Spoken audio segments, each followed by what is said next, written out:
There is a photograph that no one can explain. It was taken sometime in the autumn of 1911 in a small logging town on the eastern edge of Oregon, a place called Harrow's Creek, which no longer exists on any modern map. The photograph shows a woman standing at the edge of a pine forest. She is wearing a dark dress, her hair pinned beneath a wool bonnet. She is not looking at the camera. She is looking at something beyond the tree line, something outside the frame, something we will never see. On the back of the photograph, written in faded pencil, are 8 words. She walked out on a Tuesday. Nobody followed. The photograph was found in 1947 inside a sealed crate at the Oregon State Archives, filed under a case number that had been formally closed in 1914. The woman in the image was identified as Eleanor Ruth Caswell, 34 years old, wife of a timber surveyor, mother of 2 children. She disappeared on October 14, 1911. No body was ever recovered. No confession was ever made. No explanation was ever accepted as final. What follows is a reconstruction. It is built from fragments, from county sheriff reports, from church ledgers, from the private letters of a schoolteacher named Agnes Holbrook, who lived 3 houses down from the Caswell family, and from a single sworn deposition filed by Eleanor's husband, Thomas Edwin Caswell, 6 weeks after she vanished. It is built from the kind of evidence that does not answer questions. It only shows you the shape of the silence left behind.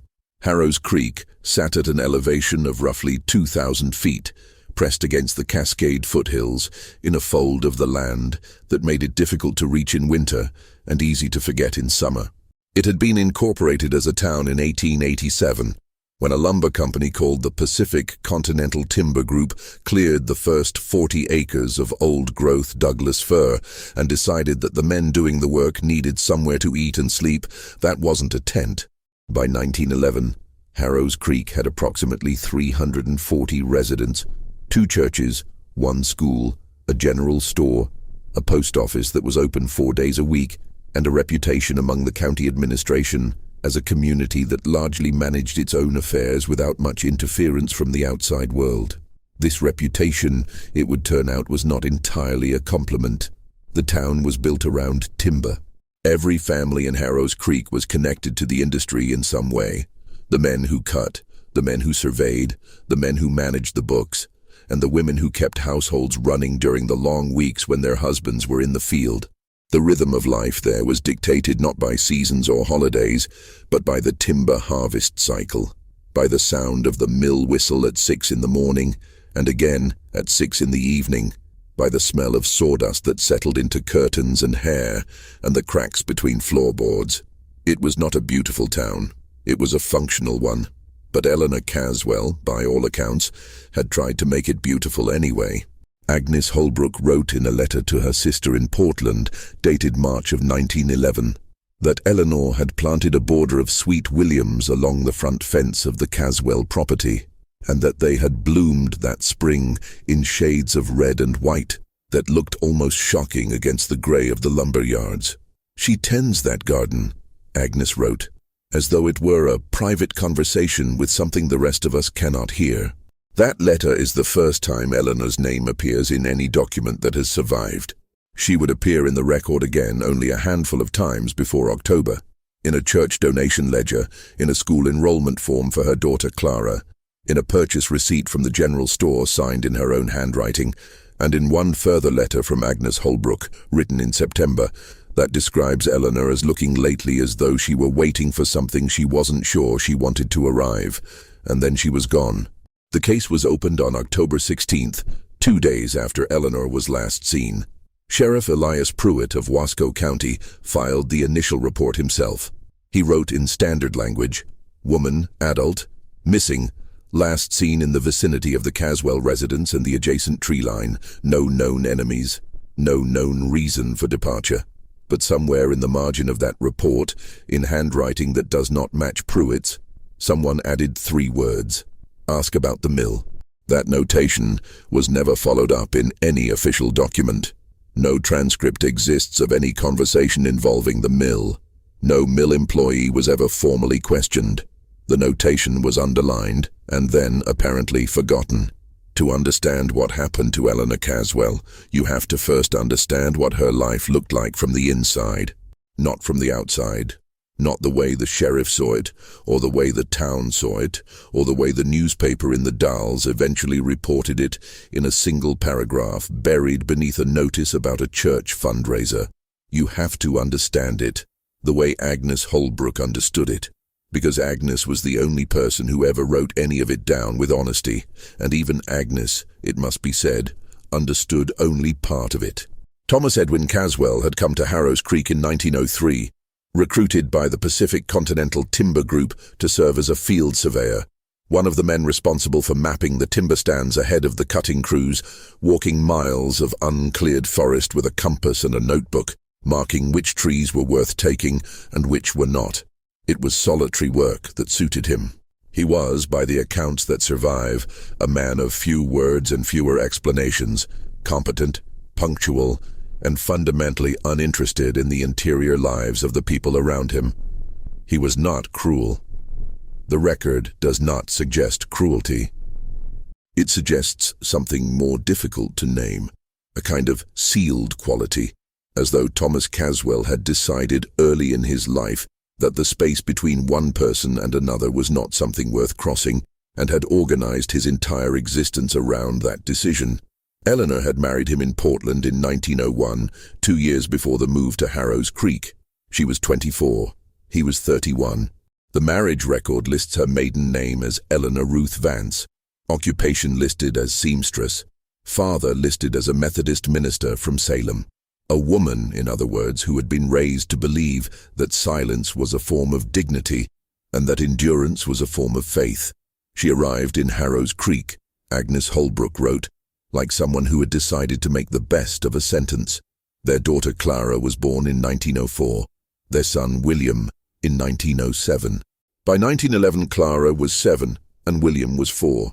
By all accounts, Agnes's letters, the school records, the deposition Thomas filed after Eleanor's disappearance, the children were healthy, attended school, and showed no signs of neglect. Whatever was wrong in the Caswell household had not yet reached the children in any visible way, or if it had, no one recorded it. Eleanor's days followed the pattern common to women in working-class households of that era and region. She rose before dawn to prepare breakfast before Thomas left for the field. She kept the house. She mended clothes and managed the small budget Thomas allocated each week for food and household supplies. She walked Clara to school and walked back to collect her in the afternoon. She attended Sunday services at the First Methodist Church of Harrow's Creek, where she sang in the small choir and taught an occasional Sunday school class for the younger children. From the outside, it was an ordinary life. What Agnes Holbrook noticed and recorded carefully over the course of several months of letters were the small deviations from that ordinary life, the things that didn't quite fit the frame. The first was in April of 1911. Agnes wrote that she had gone to return a borrowed sewing pattern to Eleanor on a Thursday afternoon and had found the front door of the Caswell house standing open, not ajar, but fully open, with no one visible inside. She had called Eleanor's name twice. On the third call, Eleanor appeared from the back of the house, coming from the direction of the kitchen, drying her hands on her apron. She apologized for the open door. She said she had been airing the house. It was 43 degrees outside. Agnes wrote, "She looked past me when she spoke, not at me. I had the distinct feeling I had interrupted something, though what I could not say, as she was alone." The second deviation was in June. Thomas Caswell was away in the field for 11 days, which was not unusual. During that period, Agnes noted that Eleanor did not attend Sunday services for the first time in 4 years. When Agnes asked her about it the following week, Eleanor said she had had a headache. Agnes wrote, "She said it the way one says something that is technically true." The third, and the one Agnes returned to most often in later letters, was in August. Eleanor had begun waking in the night. Agnes knew this because the Caswell house was close enough to her own that she could see the kitchen window from her bedroom, and on multiple occasions through that summer she had noticed a light burning in the Caswell kitchen in the hours between 2 and 4 in the morning. She never saw Eleanor's silhouette. Only the light. She did not ask Eleanor about it directly. She wrote to her sister instead. I don't know what she does in those hours. I know only that she is awake, and that the light burns until just before dawn, and then goes out before the town stirs. In September, Eleanor began asking questions. This is documented not in Agnes's letters, but in a deposition given in 1913, 2 years after the disappearance, by a man named Robert Greer, who worked as a clerk at the general store. Greer stated under oath that in the final weeks before Eleanor vanished, she had come into the store on at least 3 separate occasions and asked him about the mill's northern operation. Specifically, she had asked about the logging camp at a place called Miller's Flat, a secondary site approximately 6 miles north of Harrow's Creek, accessible only by a rough service road that was impassable in winter. She had asked whether workers lived at Miller's Flat year-round, whether families ever visited, and whether the road was accessible on foot.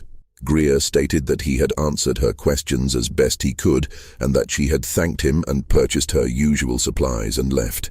He stated that he had not thought anything of it at the time. He stated, then paused. The transcript records the pause, and added, "She didn't ask those questions like she was curious. She asked them like she already knew the answers and was checking whether I did too." The last week before the disappearance was the week Thomas Caswell came home from a 6-day survey in the southern timber stands. Agnes wrote one final letter before Eleanor vanished. It was dated October 9th, 5 days before the disappearance.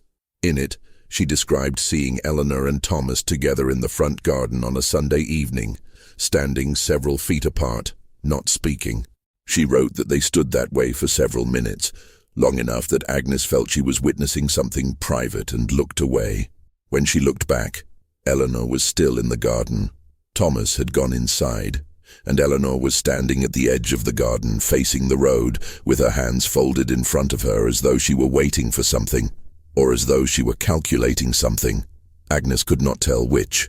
She wrote, "I closed my curtain. Whatever she was deciding, it was hers to decide."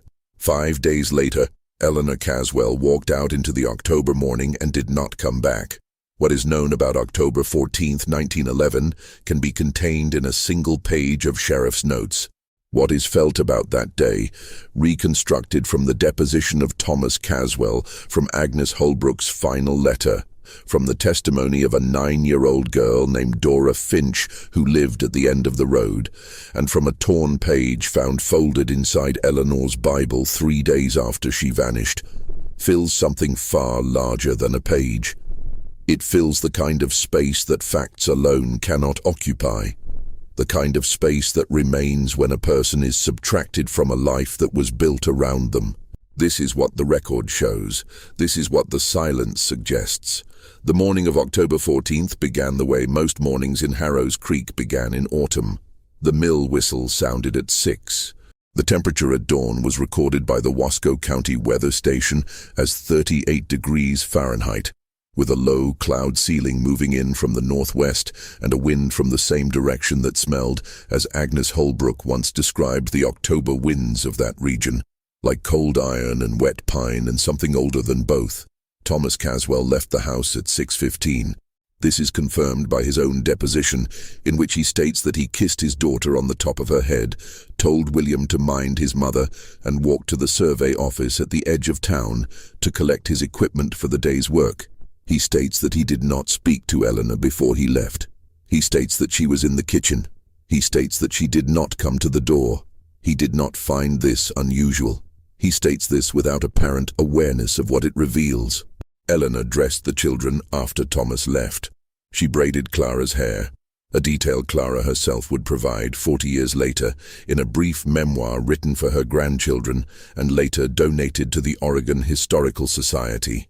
Clara writes that her mother braided her hair that morning more carefully than usual, taking more time, smoothing it twice with her palm after the braid was tied. She writes, "I remember thinking she was being very gentle. I did not know it was because she was saying goodbye." Clara was 7 years old. She would not understand what she had witnessed until she was much older. Eleanor walked Clara to school at 7:45.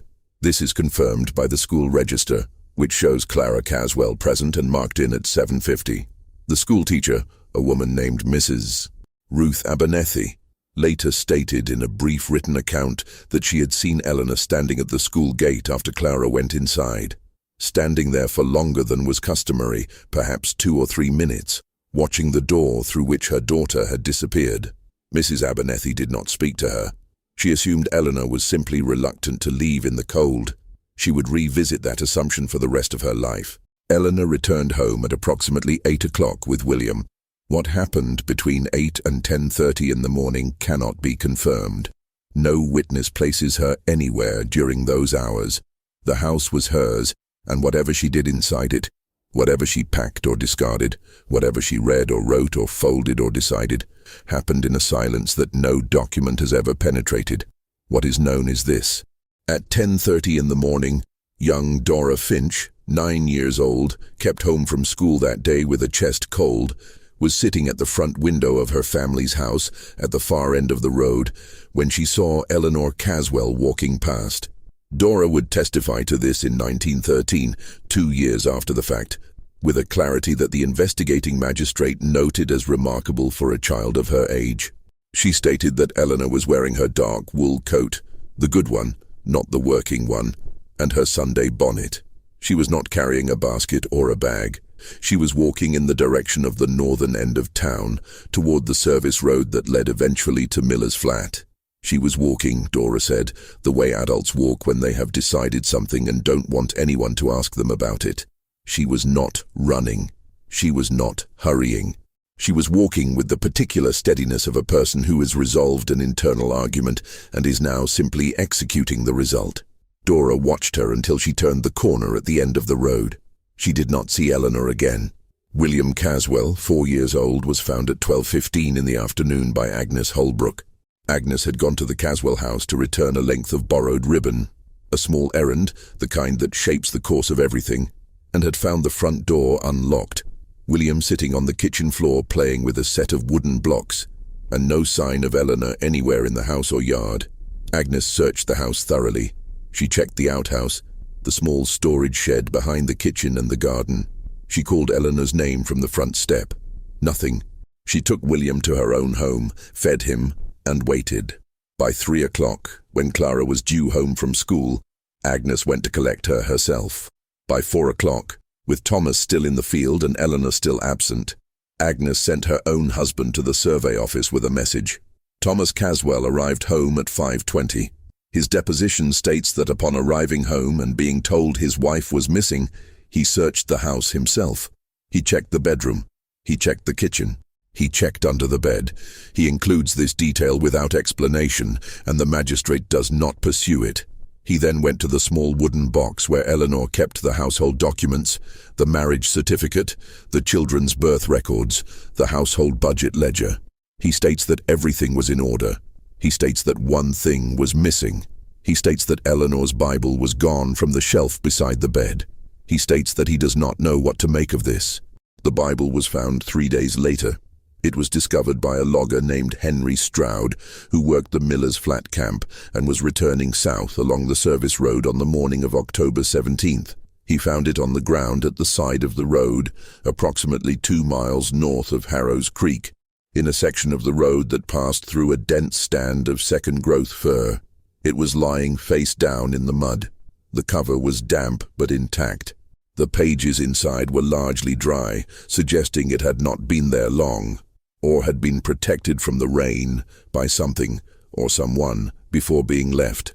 Inside the Bible, folded and pressed between the pages of the Book of Ruth, a detail that would generate decades of speculation among the few researchers who ever looked at the case, was a single torn page. It was not a page from the Bible. It was a page torn from a letter, or from a document. The bottom half was missing, cleanly separated, as though the lower portion had been deliberately removed. What remained was written in Eleanor's handwriting, confirmed later by comparison with the store receipts she had signed, in ink that had partially run but remained legible. The surviving text reads as follows: "Told me it was finished, that the arrangement had been, and that if I continued to ask, there would be consequences for the I believe him. I have always believed him, which is I cannot remain in a place where is protected and I am not. I have arranged for Miller's flat, where will confirm what I have told no one. After that, I intend to... The page ends there. The lower half, the half that would have completed every sentence, named every name, explained every dash, was never found. Sheriff Pruitt ordered a search of the Miller's flat camp. The search lasted 1 day. The report states that no evidence of Eleanor Caswell was found at the camp, that all workers present were interviewed briefly, and that nothing of significance was discovered. The report is 4 sentences long.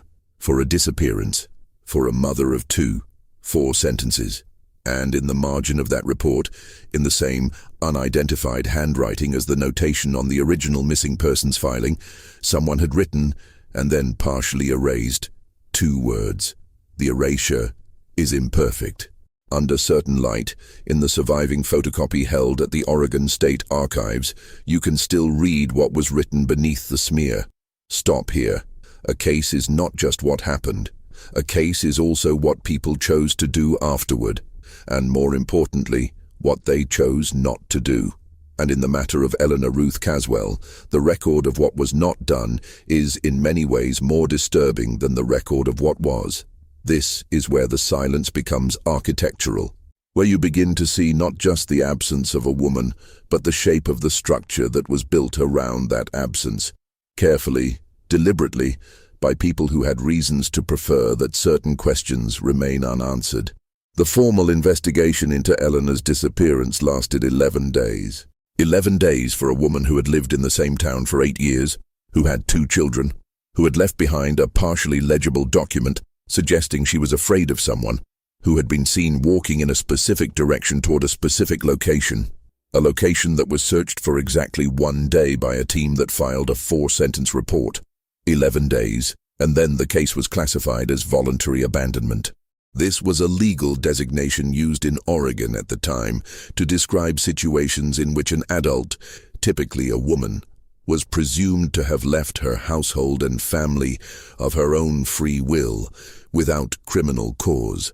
It was a designation that effectively ended official inquiry, transferred moral blame to the absent party, and absolved the community and its institutions of any further obligation. It was, in practice, a way of closing a door. Sheriff Pruitt signed the classification on October 25, 1911. His signature is clean and unhesitating. There is no notation of dissent, no attached minority report, no indication that anyone in the county administration objected to the speed or the conclusion. The case file was archived, the town moved on, or tried to. Because the thing about small communities is that silence has texture. People feel it. They recognize when a thing has been pressed down rather than resolved, and they carry that recognition in the body, in the way conversations stop when certain names are mentioned, in the routes people choose to avoid certain houses, in the particular quality of a community's collective memory around a particular year. Agnes Holbrook felt it. She wrote her last surviving letter about the Caswell case in February of 1912, 4 months after Eleanor's disappearance. She wrote it to her sister in Portland. She did not mail it. It was found, unsealed and unsent, tucked inside her own Bible when she died in 1934, and donated to the county archive along with her other papers. In it, she writes, "I have been told, in ways that were not direct but were very clear, that I ought to leave the matter alone. I have been told this by the minister, who I believe means well, and by Thomas himself, who I do not believe means anything well at all, and by the wife of one of the mill managers, whose name I will not write here because I am not entirely without self-preservation. I am not a brave woman. I want to be clear about that. I'm an ordinary woman who saw an extraordinary thing happen to someone I cared for, and I do not have the tools to do anything about it. But I want to write it down, even if no one reads it, even if it means nothing.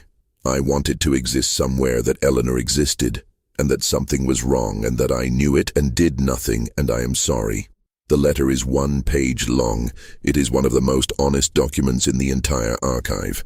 Thomas Caswell remained in Harrow's Creek until 1914. He continued working for the Pacific Continental Timber Group. He hired a woman from a neighboring town to care for the children during the week. He attended church on Sundays. He spoke about Eleanor rarely, and when he did, he described her departure as a private matter he did not wish to discuss publicly. No one pressed him. In 1914, he accepted a transfer to a timber operation in Northern California. He took Clara and William with him. The Harrow's Creek house was sold. He remarried in 1917. He died in Sacramento in 1938 of a cardiac episode at the age of 66. His obituary in the Sacramento Bee is 4 paragraphs long. It mentions his career in timber management, his service on a local church board, his survivors, his second wife Clara and William. It doesn't mention Eleanor. It is as though she had been edited out of his life with the same efficiency as the lower half of that torn page. The Miller's Flat connection was never officially pursued, but it was pursued unofficially, and the evidence of that pursuit is scattered across the archive in fragments that require patience to assemble. In 1913, a labor organizer named Curtis Webb came through the region as part of a broader effort to document working conditions in Oregon's timber industry. He spent 3 weeks in the area, interviewing workers, filing reports with a labor advocacy organization based in Portland. His reports are held at the Oregon Historical Society. In one of them, dated November 1913, he describes an interview with a former Miller's Flat worker, name withheld at the subject's request, who told him the following: that in the years between 1908 and 1912, the Miller's Flat camp had been used not only as a secondary logging operation, but as a location for meetings between Pacific Continental Timber Group management and county officials. Meetings that the worker described as not the kind of meetings that get written down. That money changed hands at these meetings. That certain arrangements were made regarding land surveys, specifically the falsification of survey records, to indicate that particular timber stands were of lower commercial value than they actually were, allowing the company to acquire adjacent land at reduced prices from private owners who did not know what they actually held. That Thomas Caswell, as the company's chief field surveyor, would have been the person responsible for producing those falsified records, and that at least one person, the worker did not name her but the timeline is unambiguous, had begun asking questions about the Northern Survey records in the weeks before October 1911. Webb filed this information in his labor report. He recommended further investigation. The labor organization forwarded the report to the state attorney general's office. There is no record of any response. What happened to Eleanor Caswell remains, in the legal sense, unresolved.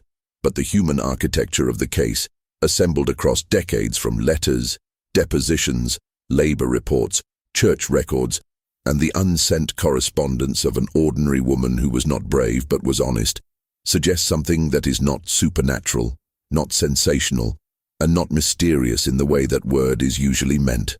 It suggests a woman who found out something she was not supposed to know, who tried, in the quiet and methodical way available to women of her era and class, to verify what she had found, who walked north on a cold October morning toward the one place where someone had agreed to confirm it, who never arrived, or who arrived, and was persuaded or threatened, or simply made to understand that the road back was no longer safe. It suggests a woman who understood the calculation and made a choice, whether that choice was to run, to disappear into a country that was still large enough to disappear into, or whether that choice was made for her by someone standing between her and the tree line, remains the one question the archive cannot answer. What the archive can answer is smaller and in some ways more devastating. It can tell you that Clara Caswell, at the age of 47, submitted a formal records request to the Oregon State Archives asking for access to her mother's case file. The request was granted. Clara spent one afternoon with the documents. She returned them intact. She signed the release form in a handwriting that looks, according to the archivist who processed the return, remarkably like the handwriting on the store receipts from 1911. She did not file any follow-up request. She did not speak publicly about what she found. She died in 1971 in Portland at the age of 67. Her own papers, donated to the Oregon Historical Society by her children, contain no reference to Eleanor whatsoever, except for one thing. In the back of Clara's personal address book, the kind of small cloth-covered book that women of her generation use to keep telephone numbers and birthdays, tucked behind the last page folded into quarters, is a small square of paper. On it, in Clara's handwriting, are 4 words. She was right. Forgive. No name, no date, no explanation of who was to be forgiven, or for what, or by whom. Just 4 words, folded small, kept private for decades, discovered only after she was gone. There is a particular kind of grief that belongs to researchers. It is not the grief of loss, not exactly, because the researcher never had the person to begin with.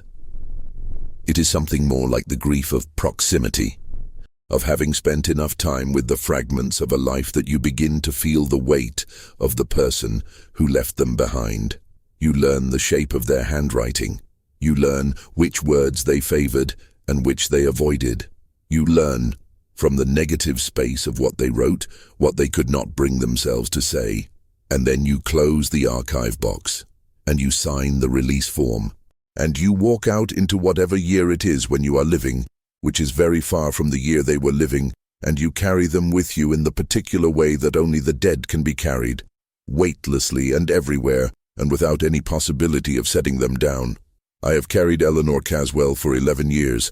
I want to be precise about that, because precision was something she valued. The store receipts show it, itemized carefully, totals checked twice, a handwriting that leans slightly to the left as though bracing against something. Precision was how she navigated a world that gave her very few other tools. So I will be precise. 11 years, dozens of archive visits, 4 records requests, 2 trips to what remains of the land where Harrow's Creek once stood, which is to say, a clearing in second-growth forest where the only evidence of human habitation is a depression in the ground that might have been a cellar, and a faint discoloration in the soil along what might have been a fence line, and the particular quality of silence that old settlements leave behind, as though the land itself remembers being shaped by people and has not entirely forgotten the feeling. I found nothing there that the documents had not already told me, but I stood there for a long time anyway. The Pacific Continental Timber Group ceased operations in Oregon in 1921, following a combination of resource depletion and a federal inquiry into land acquisition practices in the Cascade region, an inquiry that produced a detailed report, 3 minor fines, and no criminal charges. The company's internal records from the Harrow's Creek period were destroyed in a warehouse fire in 1923. Whether the fire was accidental has never been determined. Sheriff Elias Pruitt retired in 1919 and died in 1931. His personal papers were not preserved. The unidentified handwriting in the margins of the Caswell case file, the notation that read, "Ask about the mill," the partially erased instruction that read, "Stop here," was never matched to any known sample. Whoever wrote those words inside an official document and then tried to erase one of them was either protecting Eleanor or protecting someone else, and the archive cannot tell us which. Agnes Holbrook lived in Harrow's Creek until the town was effectively dissolved in the mid-1920s when the mill closed and the population dispersed. She moved to Portland, lived quietly, and died in 1934. She never married. Her papers suggest a woman who read widely, thought carefully, and spent the last 2 decades of her life in the company of books and a garden she tended with the same attention Eleanor had once given to the sweet williams along the Caswell fence. In one of her last journals, a small notebook, largely domestic in content, recording weather and meals and library visits, there is a single entry that stands apart from all the others. It is dated October 14th, 1929. Exactly 18 years after Eleanor's disappearance. It reads, 18 years. I still look at the road. That is all. What do we do with a case like this? It is not unique. That is perhaps the most important thing to say about it, and the hardest. Eleanor Caswell's disappearance is not a singular tragedy. It is one instance of a pattern that runs through the social history of the late 19th and early 20th centuries like a fault line. largely invisible until you know where to look, and then impossible to unsee. Women who knew things they were not supposed to know. Women who asked questions in the only ways available to them, quietly, methodically, through the channels of ordinary life. Women who walked toward something they had decided to face and did not return. Women whose cases were classified, closed, and archived under designations that transferred blame and ended inquiry simultaneously. Women whose children inherited the silence and kept it faithfully unto their own deaths. The archive is full of them. Most of them have no Agnes Holbrook to record even the partial truth. Most of them have no torn page, no notations in the margin, no unsent letter discovered decades later in a dead woman's Bible. Most of them have only the official record, clean, brief, and engineered to foreclose exactly the kind of questions that might have led somewhere. Eleanor was fortunate, in the grim arithmetic of historical evidence, to have left as much as she did. It is still not enough. I want to tell you what I believe happened. I want to be clear that it is belief, not proof, that the archive does not give me the authority to make this claim as fact, only as the most coherent reading of the evidence available. I believe Eleanor Caswell spent the summer and early autumn of 1911 piecing together what her husband had done. I believe she found it in the survey records, in discrepancies she noticed because she was a precise woman who kept careful accounts and recognized when numbers had been manipulated.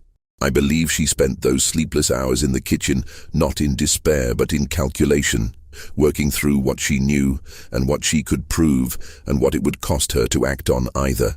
I believe she made contact, through the general store or through some channel the record does not preserve, with someone at Miller's flat. A worker, perhaps, or a former worker.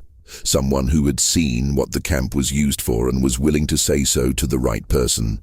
I believe that meeting was the one she was walking toward on the morning of October 14th. I believe she knew the risk.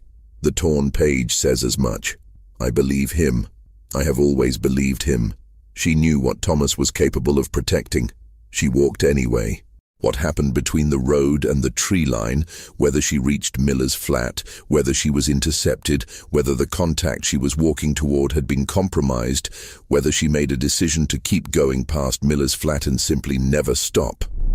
This is where the record ends and the silence begins. I do not think she died on that road. I have no evidence for this belief, which makes it the least defensible thing I will say in this entire account. It is a feeling, not a conclusion.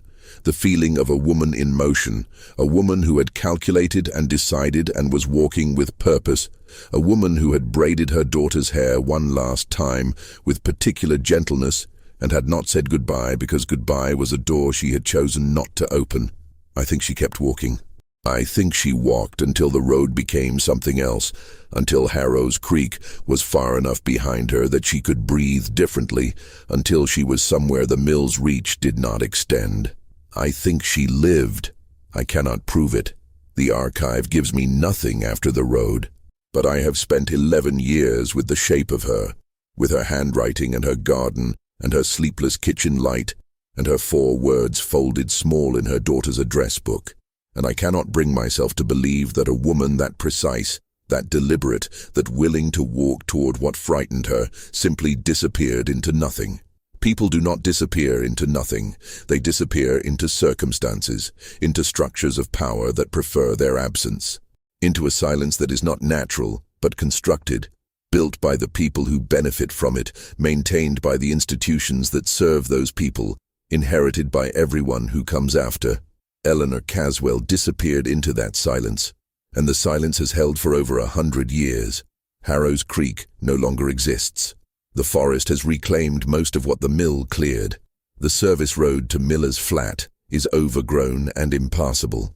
The depression in the ground that might have been the Caswell cellar has been filled, over the decades, by fallen leaves and pine needles and the slow accumulation of what time does to the places people leave behind. In the Oregon State Archives, in a box labeled with a case number that was formally closed in 1914, Eleanor's file remains. The torn page is still there, still folded between the pages of the Book of Ruth, still ending mid-sentence in the middle of a thought she did not finish, or was not allowed to finish. or finished somewhere else, in ink that has not survived, in a place the archive cannot reach. The photograph is still there too. The woman in the dark dress and the wool bonnet, standing at the edge of the pine forest, not looking at the camera, looking at something outside the frame, something we will never see. I have looked at that photograph many times. I have looked at the set of her shoulders, which is not the set of someone afraid. I have looked at her hands, which are still at her sides, relaxed. I have looked at the angle of her chin, which is slightly lifted, not in defiance exactly, but in the way of someone who has decided to look directly at whatever is coming rather than away from it. And I have thought about Clara, 47 years old, sitting alone in an archive reading room with her mother's file open in front of her. I have thought about what she read there, about the 4 words she wrote afterward and kept folded in the back of a book for the rest of her life. She was right. Forgive. She was right. Not I forgive her. Not forgive me. Just the word alone, an imperative without a subject, an instruction addressed to no one and everyone, a small square of paper folded small enough to fit in the back of an address book, but large enough, apparently, to carry the weight of everything Clara Caswell had spent a lifetime not saying. Forgive. The mill whistle sounded at 6 in the morning and again at 6 in the evening, and somewhere between those two sounds, on a cold October morning in 1911, a woman braided her daughter's hair very carefully, smoothed it twice with her palm, and walked out into a world that was not ready to let her be right. She has been walking ever since,